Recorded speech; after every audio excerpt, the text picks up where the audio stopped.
wealthy father discovers a barefoot boy feeding strange food to his sick daughter in their secret garden, and nothing will ever be the same again. Where are you watching from? Drop a comment and subscribe for more powerful stories.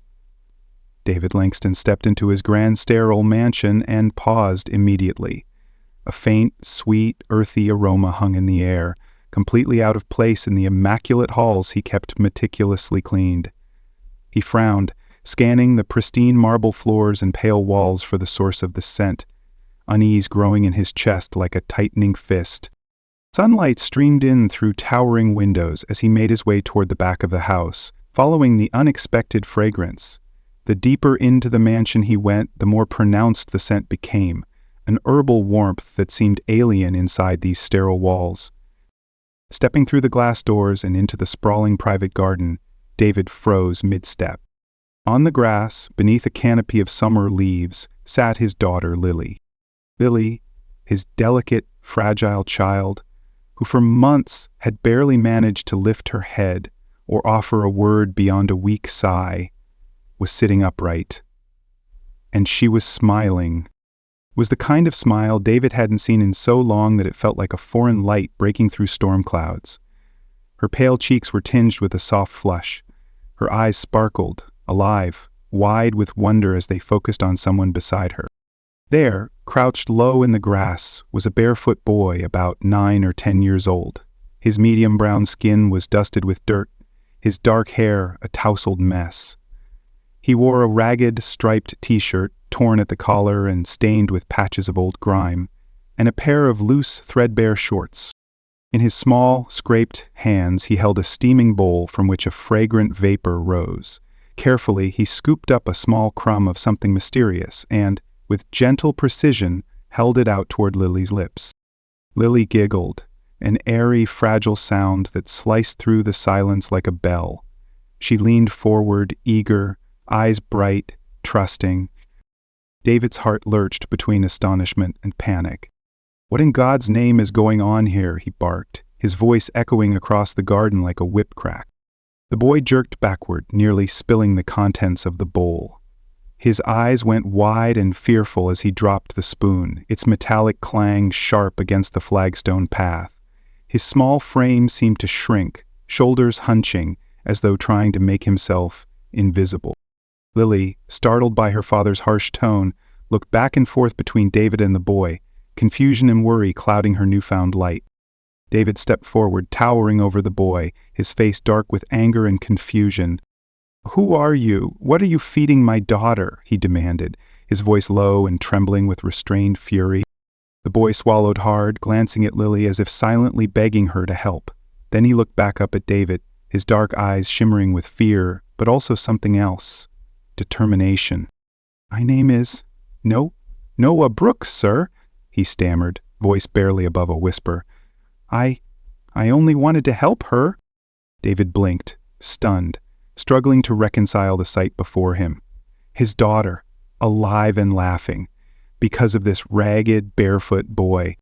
But fear and protectiveness surged stronger.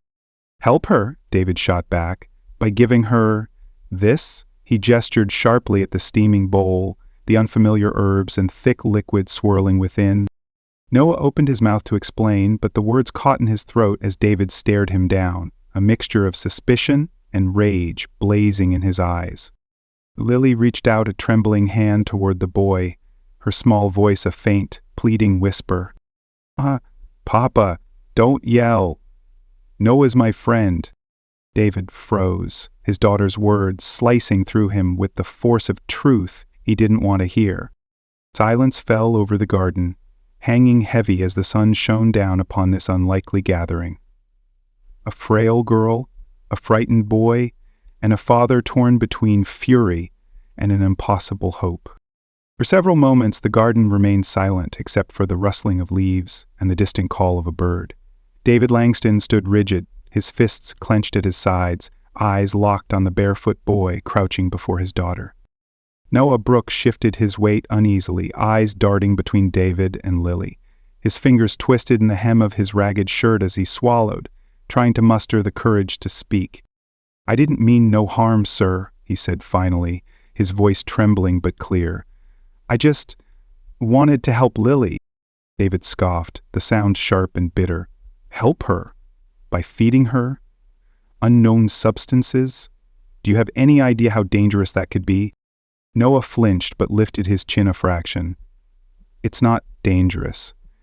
It's from my grandmother, Mabel Brooks. She's a healer. Everybody in our neighborhood knows her. She uses herbs and roots, things that help when doctors can't. David stared at the boy, stunned. He had heard whispers over the years about Mabel Brooks, a woman spoken of in hushed tones as some kind of herbalist or witch, depending on whom you asked. But those stories belonged to another world, a world of cramped streets and poverty, not the sanitized marble halls of his mansion. He opened his mouth to dismiss the boy outright, but then his gaze shifted to Lily. She was leaning closer to Noah again, her pale face illuminated with a fragile glow. Her blue eyes shone with an eagerness David hadn't seen in months. She's been smiling today, Noah said softly, noticing David's stare. I've seen her smile, and she sat up all by herself. I thought maybe the herbs could help more.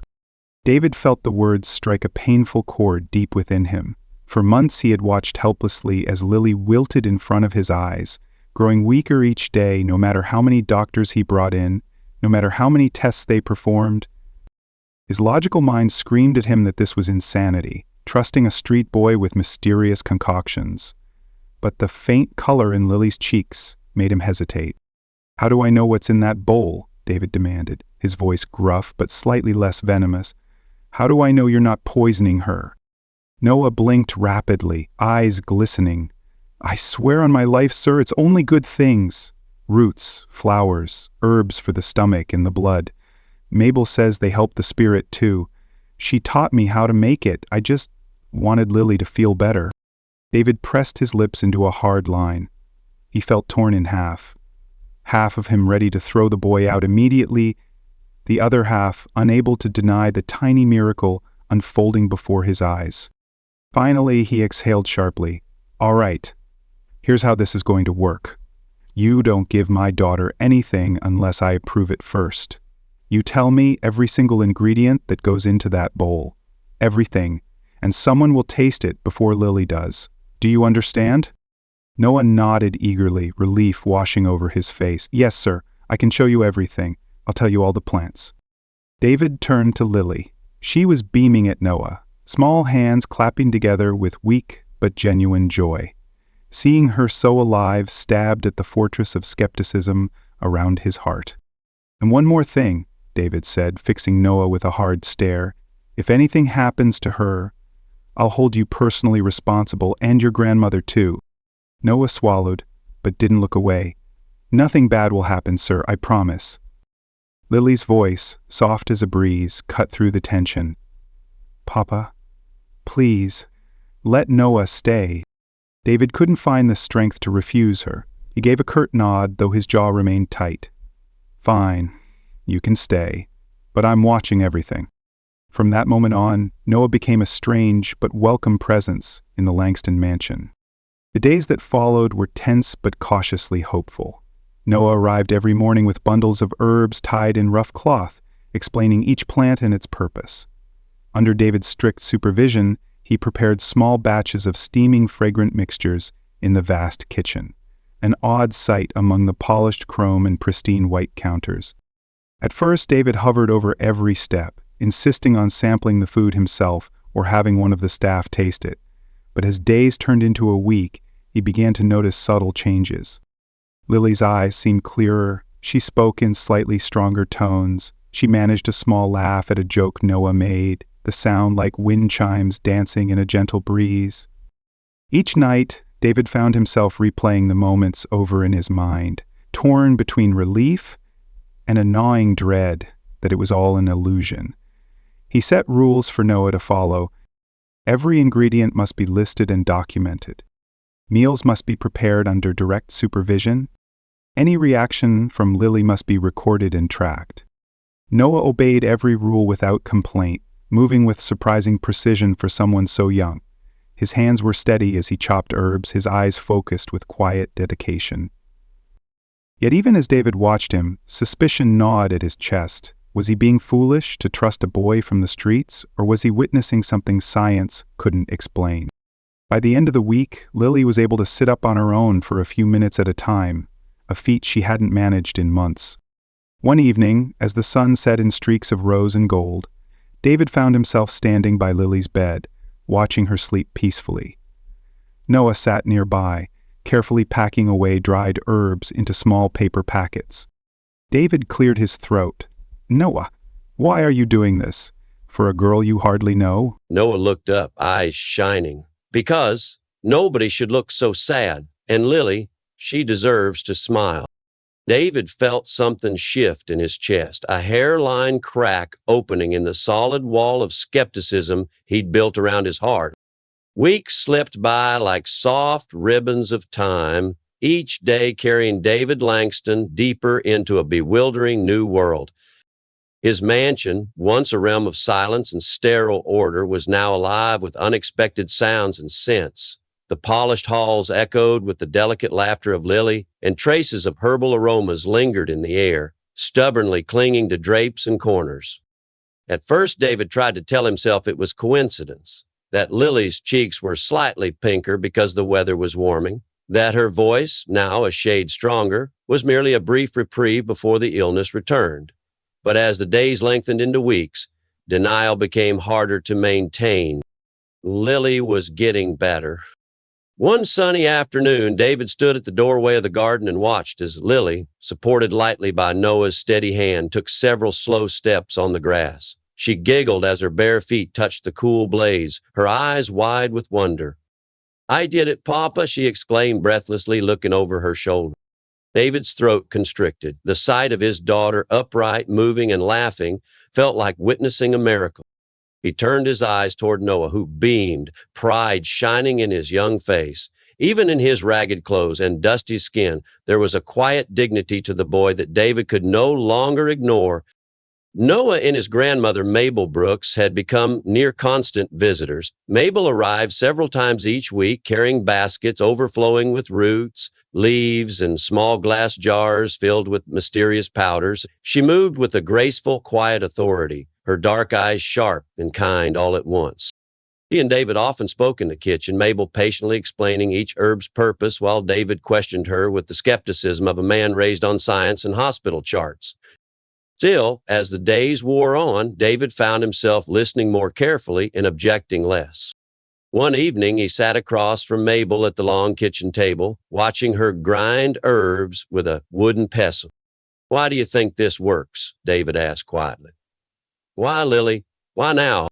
Mabel didn't look up from her task. "Because sometimes the body needs more than medicine. It needs hope and love and a little push from the earth itself." David fell silent, her words resonating somewhere deep inside him, though he refused to admit it out loud. Despite the fragile peace growing in the Langston household, David remained vigilant. He kept meticulous records of every ingredient. He monitored Lily's reactions after every meal. The mansion staff had gotten used to Noah bustling around the kitchen, measuring leaves and stirring steaming pots under David's watchful eye. The mansion that had once felt like a tomb now pulsed with cautious hope. Then, one crisp autumn afternoon, the front doors burst open. David, Sarah Langston, his ex-wife, strode into the foyer like a storm wind, her heels clicking angrily on the marble floor. Her blonde hair was pulled back into a severe twist, her blue eyes sharp as blades. Lily, who'd been sitting on the couch reading a book with Noah nearby, looked up, startled. "Monty," she whispered. Sarah's gaze swept the room, landing instantly on Noah. Her lips curled in disgust as she took in his ragged appearance, the faint herbal scent still clinging to his clothes. "Who is this child and why is he in my house?" she snapped. David rose from his seat, tension radiating from every line of his body. "Sarah, calm down. Let me explain." "Explain?" she cut in, voice rising. "Do you seriously expect me to stand here and listen while you justify feeding our daughter God knows what from some street kid? Are you insane?" Nolan shrank back, his eyes darting to Lily in panic. Sarah rounded on David, fury blazing. I left you to handle Lily's care because I thought, foolishly, that you'd use actual doctors, not witches and folk remedies.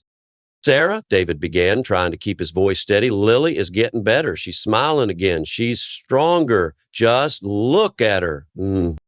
Sarah turned her eyes on Lily. The sight of her daughter standing upright beside Noah, her cheeks flushed and eyes bright, gave her only a moment's hesitation, but she steeled herself. This is reckless, David, she hissed. You're endangering her life. I will not let you experiment on her with this. She waved a dismissive hand toward Noah and the bundle of herbs he held. Sarah, please, David pleaded.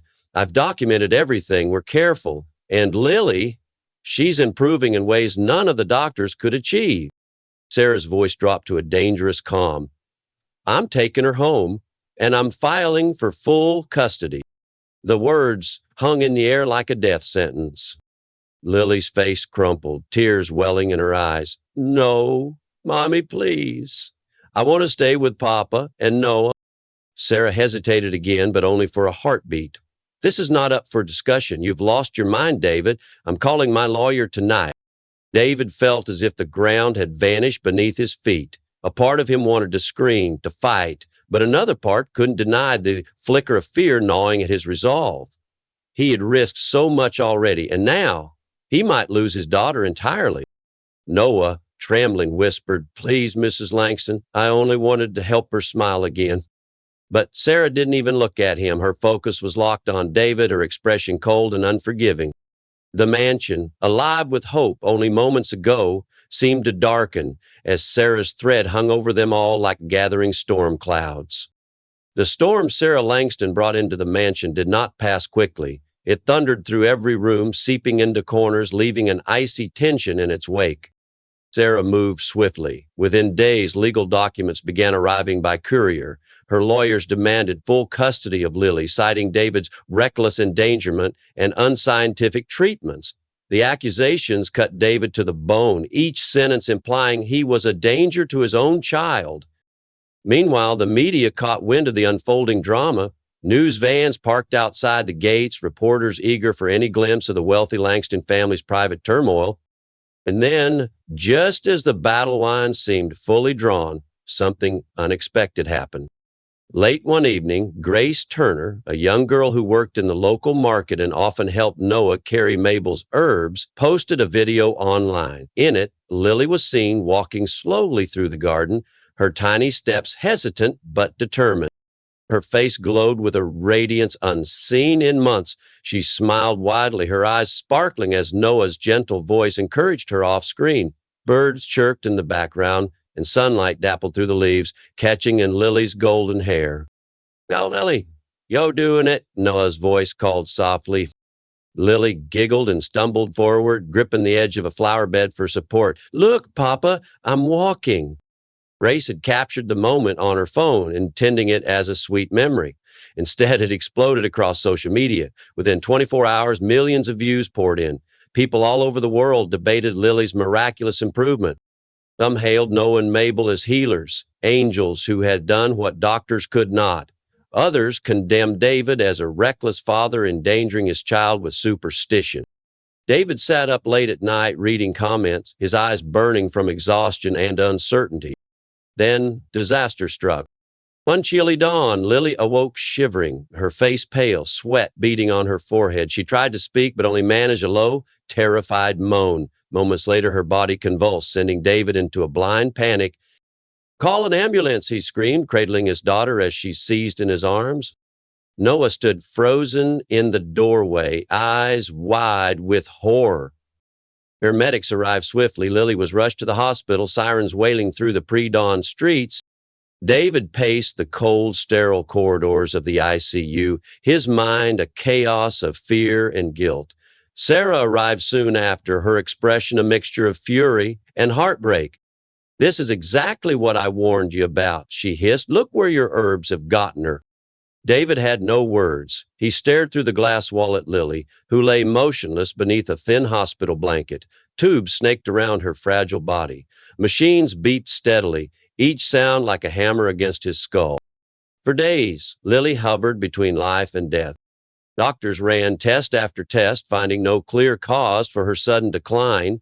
The uncertainty gnawed at David's sanity. Every moment felt like a lifetime. He barely slept, barely ate. He could not tear his eyes away from his daughter, terrified that if he looked away, she would slip away for good. Sarah seized the moment to escalate the custody battle. Her lawyers pushed for an emergency hearing, arguing that David's alternative treatments had nearly killed Lily. David was consumed by guilt. Had he been a fool? Had he gambled with his daughter's life, desperate for hope where there was none? Then, on the fourth day, as Lily lay pale and silent, Noah and Mabel arrived at the hospital. Noah carried a small wooden box, roughly crafted and tied with twine. Mabel's steps were slow but firm as she walked to Lily's bedside. David blocked their path at first, his eyes blazing with a mix of grief and fury. "You can't be here," he growled. "Look at her, she's dying." Mabel gently placed a hand on his arm. "David, let us help. Let us give her hope." David shook his head. "Hope? She needs doctors, not hope." Mabel's dark eyes were calm and sad. "Sometimes hope is medicine." Noah stepped forward, his voice small but determined. "Mr. Langston, I brought Lily a garden, a tiny one, so she doesn't have to feel far from home." David looked at the box. Inside was a miniature garden, fresh earth, tiny sprigs of green herbs, and a single delicate flower in bloom.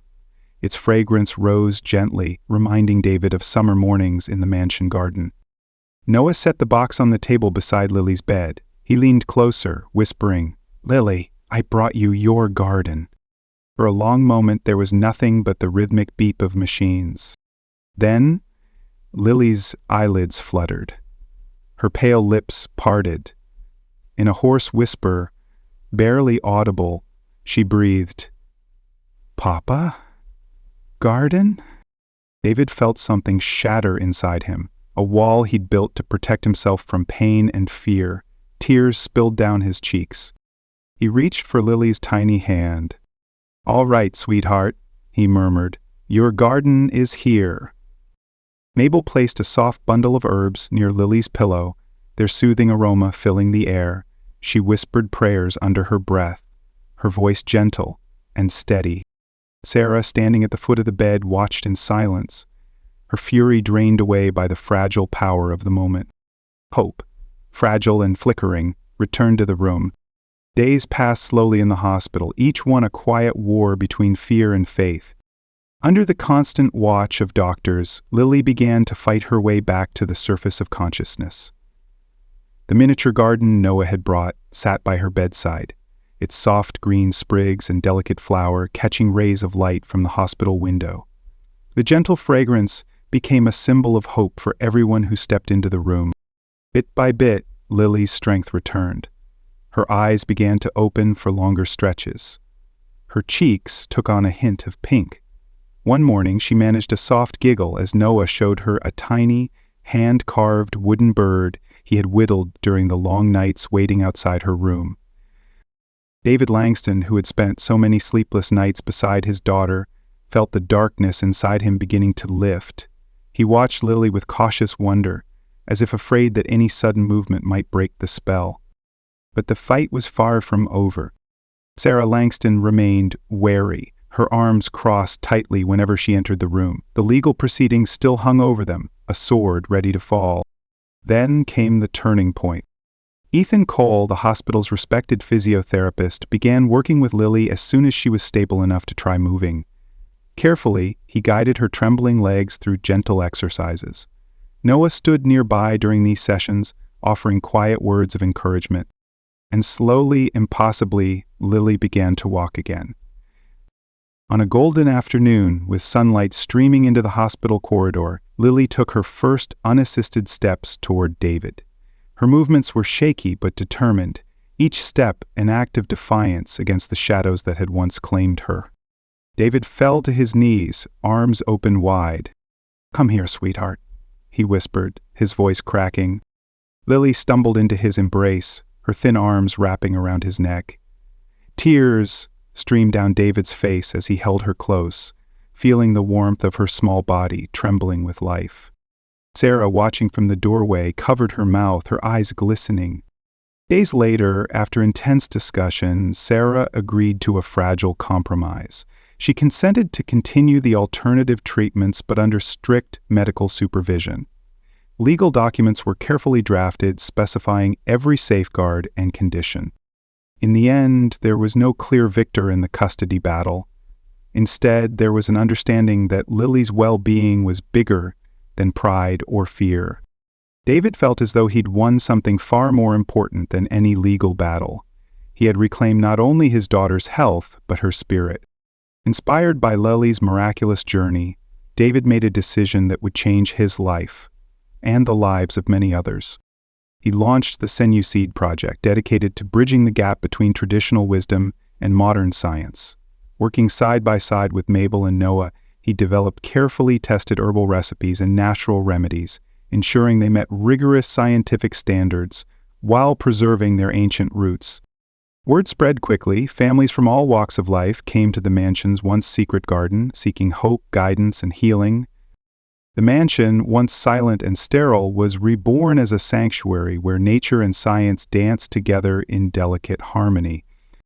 One golden evening, David stood in the garden, watching Lily, Noah, and Mabel plant a new flower beside a hand-painted wooden sign that read, "Year of Joy." Lily, her face glowing with health and happiness, pressed a seed into the earth with her tiny fingers. David felt a profound peace wash over him. He turned to his daughter, his voice husky with emotion. "You did it, my love." Lily beamed at him. "We all did it, Papa." David smiled, tears shining in his eyes. And as the sun dipped low, casting a warm glow over the blossoms, David knew with absolute certainty that true victory wasn't in winning lawsuits or accolades. True victory lived in the quiet, steadfast nurturing of love, faith, and life, even in the darkest times.